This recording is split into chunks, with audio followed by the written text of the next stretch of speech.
కార్తీక పురాణం మొదటి అధ్యాయం. వశిష్ఠ మహాముని జనక మహారాజుతో కార్తీక పురాణం గురించి ఇలా తెలియజేస్తున్నారు. ఓ జనక మహారాజా, ఎవరైనా ఏ వయసు వారైనా పేద ధనిక తారతమ్యాలు లేకుండా కార్తీక మాస వ్రతం ఆచరించవచ్చు.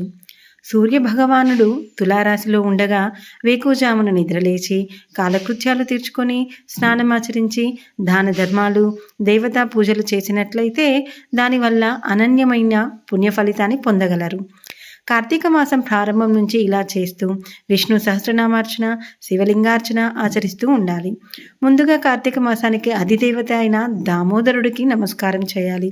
ఓ దామోదర, నేను చేసే కార్తీక మాస వ్రతానికి ఎలాంటి ఆటంకం రానియకు, నన్ను కాపాడు అని ధ్యానించి ప్రారంభించాలి అని వివరించారు. వ్రత విధానం గురించి చెబుతూ, ఓ రాజా, ఈ వ్రతాన్ని ఆచరించే రోజుల్లో సూర్యోదయానికి ముందే నిద్రలేచి కాలకృత్యాలు తీర్చుకుని నదికి పోయి స్నానమాచరించి గంగకు, శ్రీమన్నారాయణుడికి, పరమేశ్వరులకు, భైరవుడికి నమస్కరించి సంకల్పం చేసుకోవాలి. ఆ తర్వాత నీటిలో మునిగి సూర్యభగవానుడికి అర్ఘ్యపాద్యాలను సమర్పించి పితృదేవతలకు క్రమ ప్రకారం తర్పణలు చేయాలి. గట్టుపై 3 దోసిళ్ల నీరు పోయాలి. ఈ కార్తీక మాసంలో పుణ్యనదులైన గంగా, గోదావరి, కృష్ణ, కావేరి, తుంగభద్ర, యమున తదితర నదుల్లో ఏ ఒక్క నదిలోనైనా స్నానం చేసినట్లయితే గొప్ప ఫలితం లభిస్తుంది.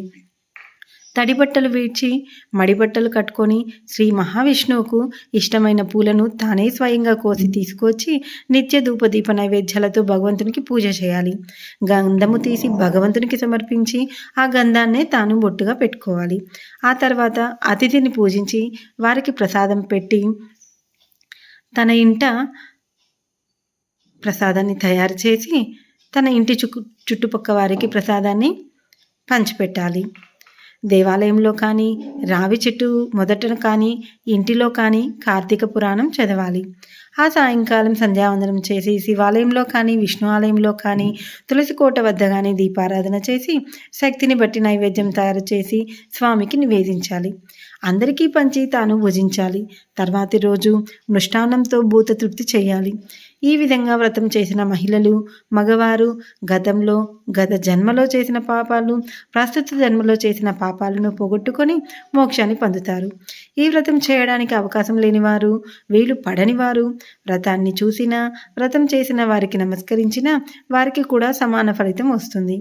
ఇది స్కాంద పురాణంలోని వశిష్ఠ మహాముని చెప్పిన కార్తీక మహత్యంలోని మొదటి అధ్యాయం సమాప్తం.